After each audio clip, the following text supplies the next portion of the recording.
하나님의 말씀 마태복음 11장 2절로 5절 말씀 한 절씩 교독하겠습니다. 요한이 오기에서 그리스도께서 하신 일을 듣고 제자들을 보내어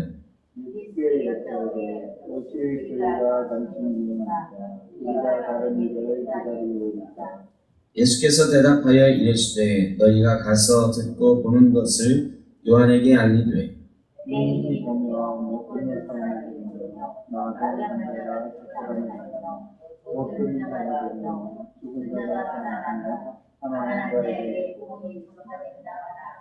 아멘. 다른 일을 기다릴까요? 라는 말씀이십니다. 예수님께서 세상에 계실 때 제자들이 제일 궁금해했던 게 당신 메시아입니까? 이거였어요. 실제로 질문을 계속했죠. 하나님 나라가 언제 임하십니까? 당신이 하나님 나라를 회복하실 때가 언제입니까? 여러 번 예수님께 물어봤어요.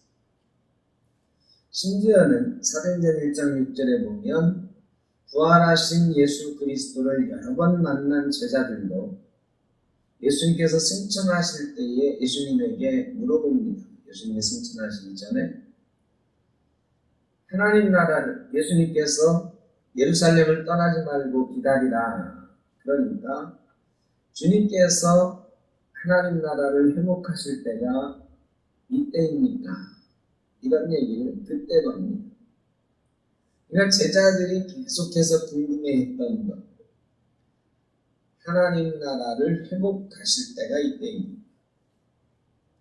이건 메시아로서 이 이스라엘 나라를 회복하실 나라가 이때냐. 여전히 그들은 하나님 나라가 어떤 것인지에 대한 오해가 있습니다. 예수님의 제자들도 그랬고 오늘 본문 말씀에 보면 심지어는 세례 요한도 그런 질문을 하고 있는 것입니다. 세례 요한이 어떤 사람입니까? 이 뒤에 보면 이런 질문을 함에도 불구하고 예수님께서 여자가 낳은 이보다 요한보다 큰 자가 없다. 예수님께서 인정하시는 여자가 낳은 이 중에 제일 큰 자, 대단한 사람이죠. 어마어마한 사람. 예수님께 예수님 제외하고는 제일 큰 자다. 이렇게 인정받는 거나 마찬가지죠. 그런데 그런 요한도 예수님에게 우리가 당하는 일을 기다려야 됩니까? 예수님이 메시아인 것을 세례 요한이 모르나요? 알죠. 예수님이 공생에 처음 시작하실 때 보라 세상 죄를 지고 가는 어린 양이로다. 세례 요한이 예수님이 어떤 분인지 알았어요. 나는 그의 신들매를 매기도 부족하다고 고백했다. 메시아를 최초로 고백했던 사람이 누구냐? 세례 요한이에요. 이 세례 요한, 이 대단한 사람이 제자들하고는 사실 비교할 수 없는 사람. 제자들은 아직 훈련되지 않은 사람들. 성령 받기 전 제자들은 그야말로 무지랭이고 예수님 버리고 도망갔던 사람들, 예수님을 부인하는 사람들. 근데 세례 요한은 그렇지 않거든요. 세례 요한은 예수님을 인정했고 하나님 나라 위하여 복음 전하다가 감옥에 가서 결국 죽은 사람이죠. 이 사람이 옥에 갇혔을 때에 오늘 말씀을 하나하나 뜯어보면 요한이 옥에 갇혀있는 상황이에요. 얼마 있다 요한은 죽지요. 그리스도께서 하신 일을 듣고 제자들을 보냈다. 그리스도께서 하신 일을 이미 다 들었어요. 모르는 것도 아니야. 그리스도께서 하신 일은 모든 예수님의 사역이죠. 그런 것에 대해서 들었어. 죽은 자도 살아나고 눕는 자도 눈을 뜨고 다 들었어. 그런데 세례 요한은 질문을 하는 거예요. 오실 그이가 당신 맞습니까? 우리가 다른 일을 기다려야 됩니다. 여러분 어떻게 된 걸까요? 정말 실망스러운 모습이잖아요. 더 많아 해야 되는 질문을 이 위대한 선지자 세례 요한이 던지고 있다. 너무나 실망스러운 모습입니다. 예수님에 대한 의심이 가득합니다. 예수님 당신이 메시아 맞습니까? 우리가 다른 사람을 또 기다려야 됩니다. 왜 그럴까요? 요한은 도대체 왜 이런 질문을 던지고 있는가? 여러분, 세례 요한이 던지는 이 질문은 우리 모두도 던지고 있는지 모릅니다. 여러분, 이 질문을 그냥 아무것도 모르는 사람이 한 게 아니라 세례 요한 같은 위대한 선지자가 예수님을 메시아로 맨 처음 고백했던 사람이 던지고 있다는 것, 여기에서 우리는 그냥 아주 지극히 당연하게 이런 질문을 해봐야 됩니다. 나는 세례 요한과 똑같은 질문을 지금 하고 있지는 않습니다. 그렇다고 우리가 예수님 대신 다른 분 누구 있습니까? 이건 아닐 거예요.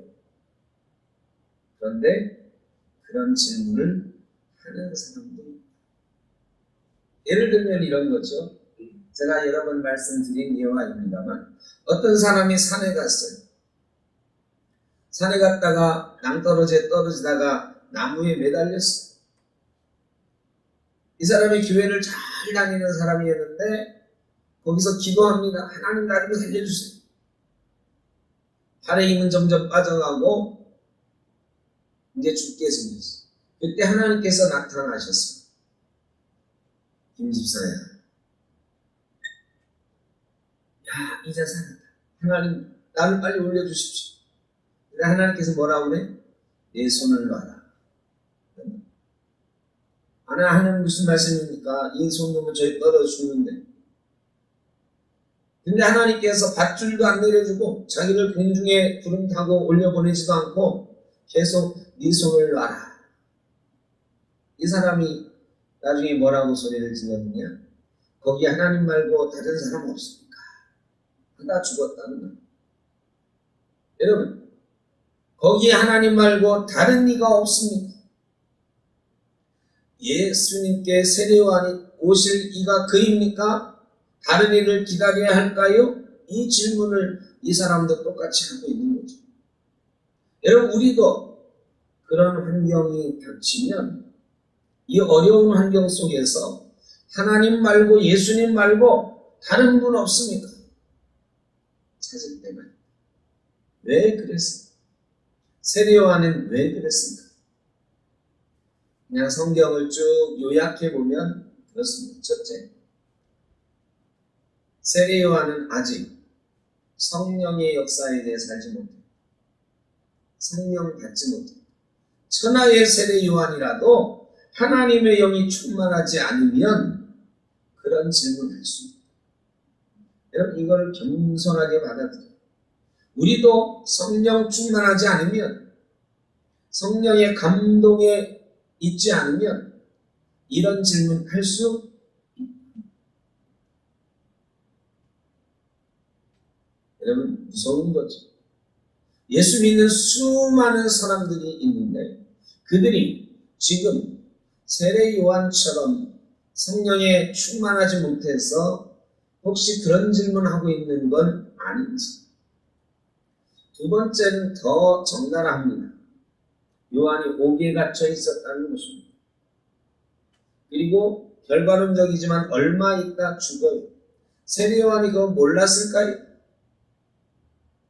세례 요한이 능히 짐작했을 것입니다. 내가 나가기가 쉽지 않겠다. 나가기가 쉽지 않겠다. 그리고 이제 내가 죽을 때가 됐다. 내 일은 다 했다. 이런 생각도 했어요. 그런 찰나에 한 가지 떠오르는 것.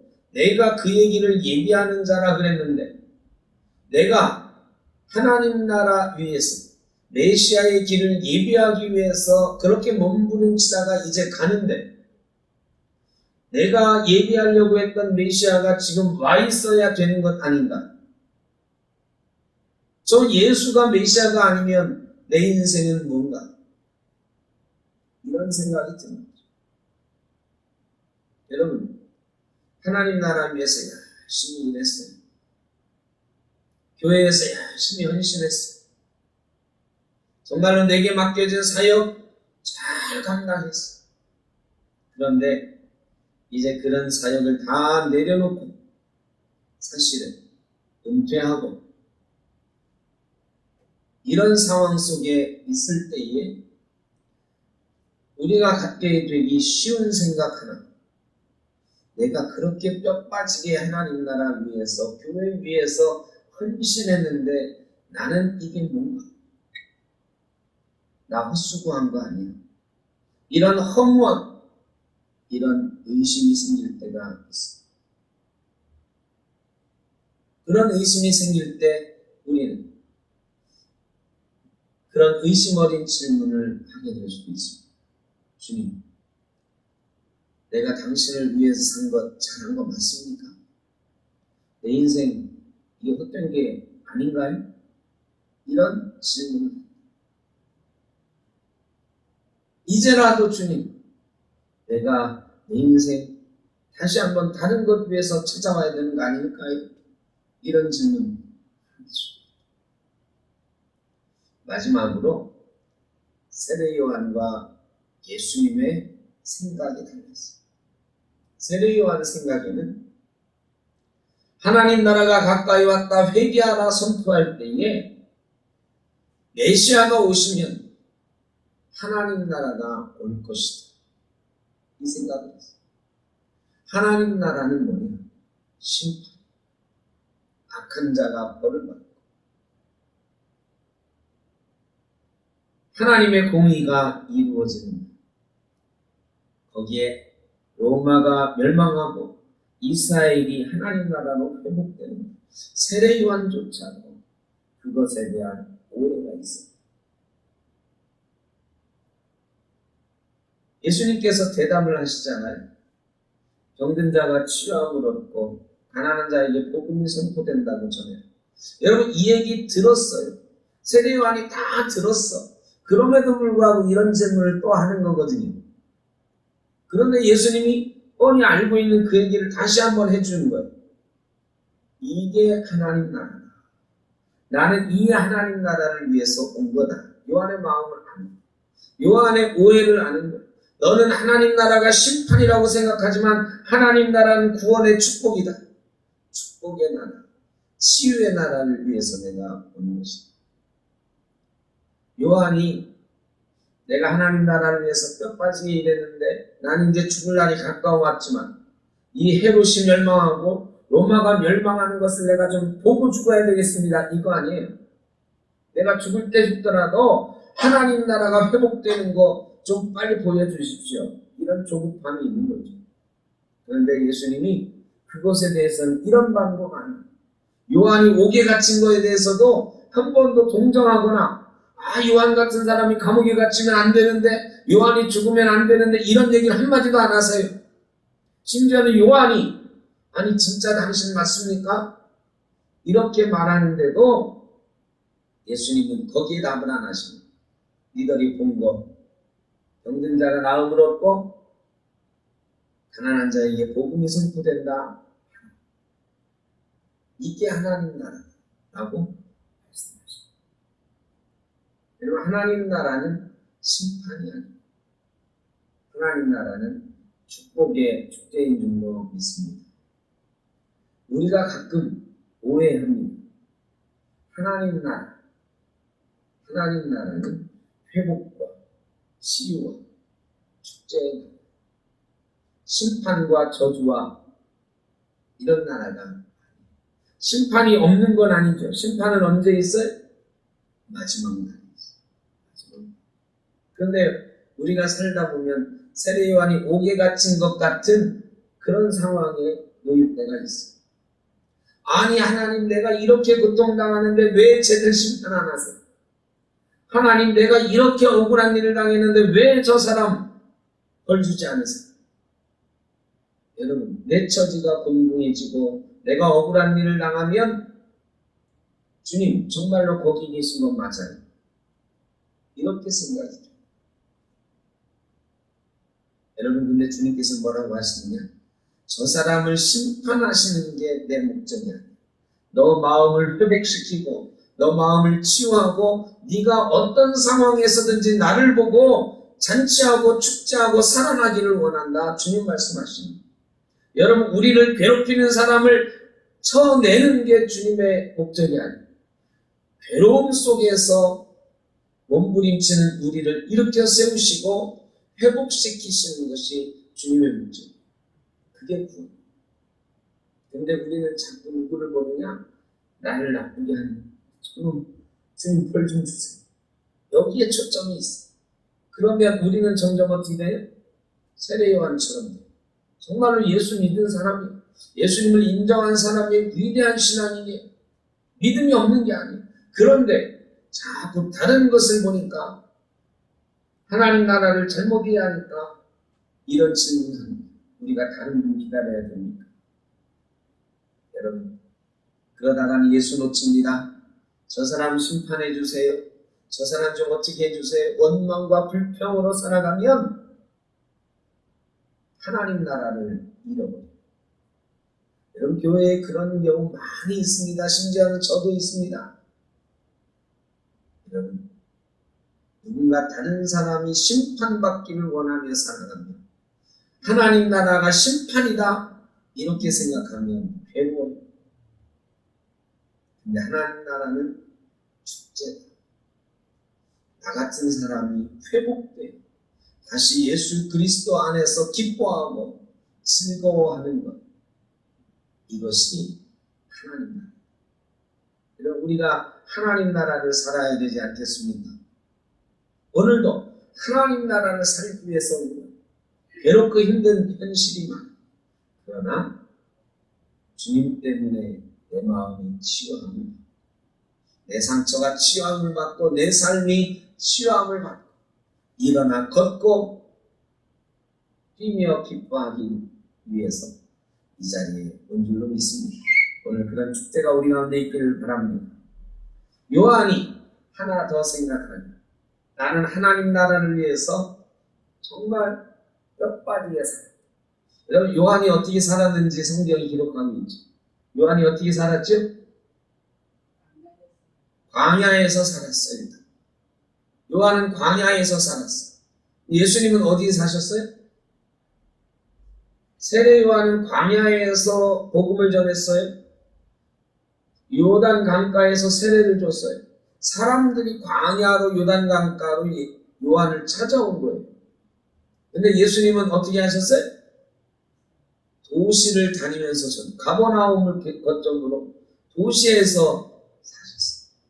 이것만 해도 차이가 있어요. 요한은 선지자는 광야에서 금식하면서 이렇게 살아야 되는데 예수님은 도시에서 사람들하고 막 어울리면서 살아요. 세리 집에 가서도 막 먹고 마시고 의구심이 있죠. 두 번째는 예수님은 자기는 매일 금식하고 기도했어요. 물론 예수님도 한적한 곳에 나가서 기도하셨죠. 근데 예수님은 금식하셨나요? 아니, 우리는 금식하는데 왜 당신의 제자들은 금식하지 않습니까? 이런 질문을 받았어. 예수님이 매일 금식했다면 제자들 금식했을까요? 안 했을까요? 예수님 금식 했다 안 했다가 없지만 예수님은 40일 금식하고 사탄에게 시험받은 이후로 예수님이 금식하셨다는 기록이 없어요. 예수님 제자들에게 왜 당신의 제자들은 금식하지 않습니까? 라는 질문을 던진 것으로 보아 예수님도 금식 안 하셨다. 이거는 제 추측입니다. 안 하셨을 것 같다. 여러분, 사람들도 질문한 거죠. 왜 당신 제자들은 금식 안 합니까? 이 말은 왜 당신은 금식 안 합니까? 이거 포함되어 있습니다. 세례 요한이 생각해도 나는 매일 광야에서 메뚜기나 먹고 성청이나 먹고 틈만 나면 금식하고 그랬는데 예수님은 매일 세리 집에 가서 예수님 주변에 늘 먹을 게 넘쳐나. 심지어는 예수님을 사람들이 뭐라고 불렀어요? 먹기를 탐하고 마시기를 즐겨하는 자다. 여러분, 예수님 주변에 늘 잔치가 있는 거예요. 예수님이 도시로 갔으니까요. 제가 신방 가면 음식을 하지 말라 그래도 꼭 음식을 해놓는 분들이 있거든요. 제가 예전에 어떤 권사님 집에 갔는데 제가 구역장한테 신신당부렸거든요. 절대로 하여간 오늘 지금 7집 해야 되는데 절대로 음식 내놓으면 안 됩니다. 더군다나 저희가 당이 있어서 많이 먹을 수가 없습니다. 안 됩니다. 물 한 잔이면 됩니다. 한번 신신당부했는데 갔는데요. 웬걸 아침에 첫 번째 집에 갔는데 할머니 권사님 집에 갔거든요. 계란, 삶은 계란. 삶은 계란까지는 그래도 가지만 이건 당이 안 올라가는 거니까. 근데 떡도요, 꿀떡. 속 안에 꿀 들어있는 떡이 있죠. 설탕이 녹은 물 들어있는 떡. 제가 권사님 준비하셨으니까 제가 계란 하나, 떡 하나만 먹고 갈게요. 그런데 그 권사님 한마디가 나를 확 넘어뜨렸어요. 목사님, 이거 목사님이 다 드셔야 제가 복 받습니다. 이건 세상말로 미치는 거지. 이게 그 할머니 권사님이 내가 다 먹어야 복을 받는다고 하는데 내가 안 먹으면 어떻게 되는 거야? 권사님이 복 받든지 말든지 나는 이거 먹을 수가 없어 이거잖아. 제가 먹을게요, 안 먹을게요? 제가 다 먹었다고. 그리고 하여간 고생했지요. 첫 집에서 말이야. 많이도 준비했어. 여러분, 예수님은 안 그러셨을까요? 여기 목사가 가도 그런 사람이 있는데 예수님이 자기 집에 들어오신다? 어마어마하게 준비했어요. 최대한 성의껏 준비했어요. 사람들이 구름처럼 몰려다니는데 그 중에서 우리 집 오신다 그러잖아. 매일 그래서 예수님 주변에는 뭐가 있었다? 먹을 거, 잔치가 있었다. 여러분, 세례 요한이 생각하기를 예수님 사는 모습이 이해가 돼요, 안 돼요? 세례 요한 입장에서는 죽었다 깨나도 이해가 안 돼. 저게 진짜 맞나? 처음에는 예수님도 광야에서 금식하고 막 이런 걸 보여줬잖아요. 세례 요한이 세상 죄를 지고 하는 어린이 메시아. 근데 자꾸 들려오는 소식이 예수님 전에 사람이 구름처럼 많고 예수님은 매일 먹기를 탐하고 마시기를 즐겨하고 이거 술주잔 대행을 하는 삶이고 말이죠.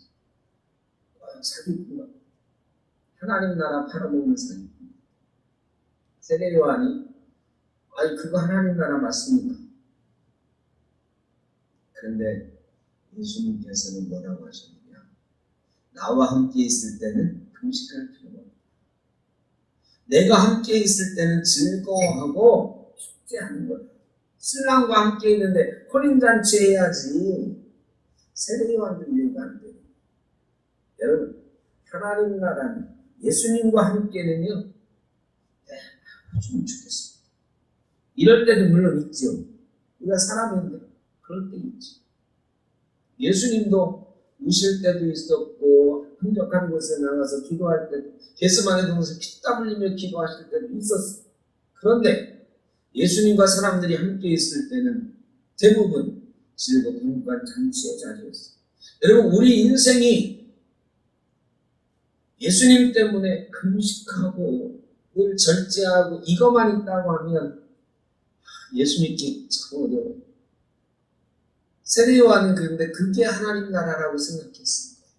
많은 사람들이 그렇게 생각했어요. 여러분, 예수 믿으면 행복해야 됩니다. 예수 믿으면 잔치해야 되는 것입니다. 우리의 삶이 괴롭고 힘들어도 주님 전에만 나오면 그거 다 잊어버리고 예수님 때문에 행복하고 내 인생 가운데서도 예수님만 옆에 계시면 행복하고 즐겁고 잔치하는 이런 인생이 되어야 되는 거예요. 그런데 사람들은 자꾸 괴로운 걸 봅니다. 주님, 그건 아니잖아요. 내가 지금 상황이 교회 가서 놀고 먹고 마시고 할 때가 아니잖아요. 주님, 나는 지금 이거 해야 되잖아요. 주님은 조금 있다. 지금은 다른 사람이 필요해요. 다른 일이 필요해요. 지금은 다른 것이 필요해요.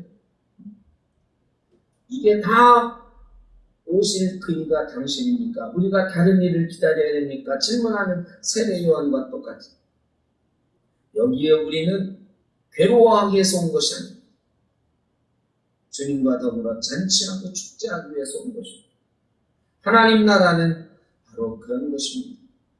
이 뒤에 우리가 읽진 않았지만 이런 말씀이 나와요. 요한이 선지자 중에 제일 큰 자, 여인이 낳은 자 중에 이보다 큰 이가 없다. 그런데요, 그 뒤에 뭐가 나오느냐? 예수님이 그거를 말씀하시려고 한 게 아니에요. 그 뒤에 어떤 말씀이 나오느냐? 그런데 하나님 나라에서는 지극히 작은 자도 요한보다 크다. 여러분, 요한은요, 세상에서는 제일 큰 자예요. 그런데 하나님 나라에서는 지극히 작은 자가 요한보다 크다. 여러분, 하나님 나라는요, 요한처럼 그렇게 가는 나라가 아니고 그저 예수 믿고 인생의 고통, 즐거움, 인생의 고통, 괴로움 이런 것들로부터 해방된 사람들, 죄의 고난으로부터 해방된 사람들이 예수 믿고 행복하게 가는 곳이 참 하나님. 그곳에서는 하나님 나라 위해서 뼈 빠지게 고생한 사람 없을지도 몰라요. 요한보다 고생한 사람 누가 있겠어요? 그런 사람 없어. 그런데 다 요한보다 커. 왜? 예수 믿었어. 의심 없이 예수 믿은 사람 하나님 나라 가는 거예요. 예수님이 그 말씀 하시는 거예요. 하나님 나라는 이런 거다. 요한처럼 의심해가지고 가는 나라가 아니고 요한처럼 헌신해서 가는 나라가 아니고 그저 내가 메시아다. 너희가 가서 보고 드는 것 전하라. 이게 이사야서에 나오는 말씀이거든요. 메시아가 오시면 이런 일이 있을 거다. 바로 이런 일이 일어나고 있지 않느냐. 바로 내가 메시아다. 이거 믿으면 하늘나라 간다. 이거 믿고 가는 사람들이 하나님 나라에 간 사람은 다 요한보다 커요. 요한처럼 헌신하고 요한처럼 절제하고 요한처럼 멋진 인생을 살지 못했어도 예수 믿은 것 때문에 하나님 나라에서 더 큰 사람이 되는 거예요. 저와 여러분이 바로 세례 요한보다도 더 큰 자인 줄로 믿습니다. 그런 행복을 가지고 삽니다. 그냥 찌질이처럼 사는 인생이 아니에요. 예수 믿는 사람.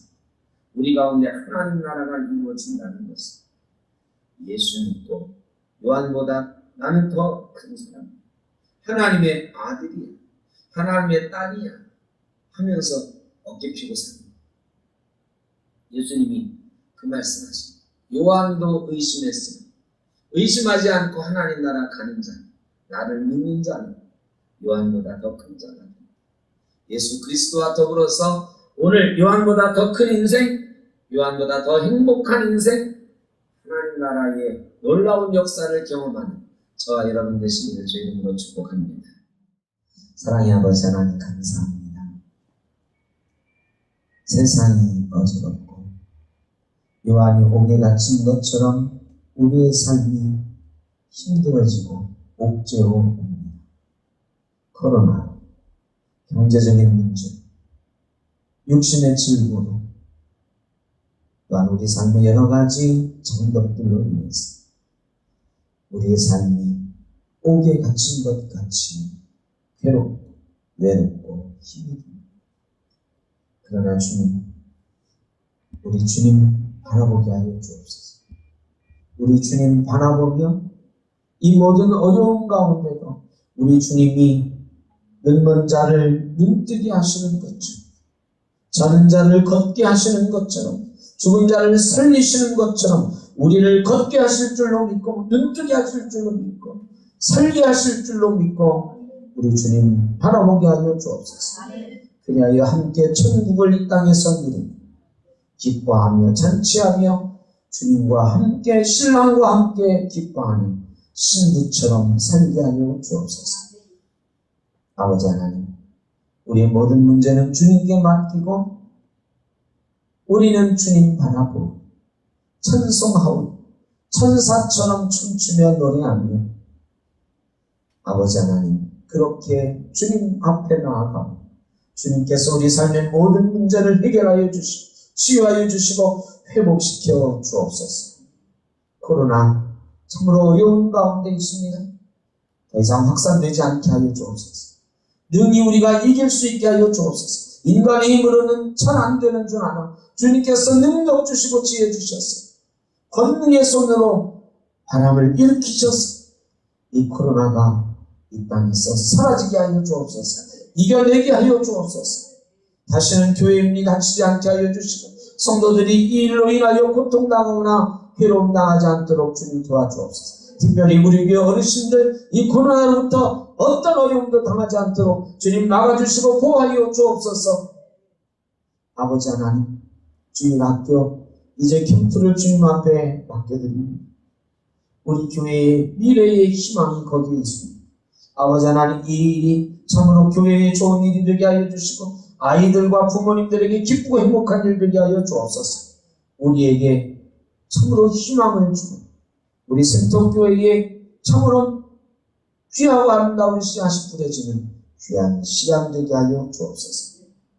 또한 아이들이 믿음으로 양육되는 시간 되게 하시고 부모님들이 하나가 되는 시간 되게 하시고 우리 센터교회 성도로서 귀한 공동체 의식을 갖는 시간 되도록 준비도 하여 주옵소서. 준비하는 전사님과 선생님들에게 지혜와 능력도 하여 주시고 피곤치 않게 하여 주시고 안전하게 이 일이 잘 마무리될 수 있도록 좋은 열매가 나올 수 있도록 주님 도와주옵소서. 일일이 마음에 품은 기도의 제목들 주님 다 아시오니 찾아가 주시고 위로하여 주시고 회복시켜 주시고 치유하여 주시고 해결하여 주옵소서.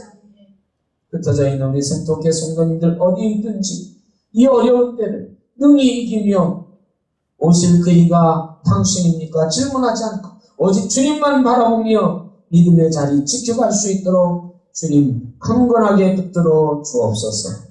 이 나라와 이 민족도 이 어려운 때를 헤쳐나갈 수 있도록 대통령과 이정자들을 보호하시고 지혜 주시고 정치하는 모든 이들이 한 마음으로 백성을 사랑하며 나라를 사랑하는 마음으로 잘 해나갈 수 있도록 주님 깨우쳐 주시고 붙들어 주옵소서.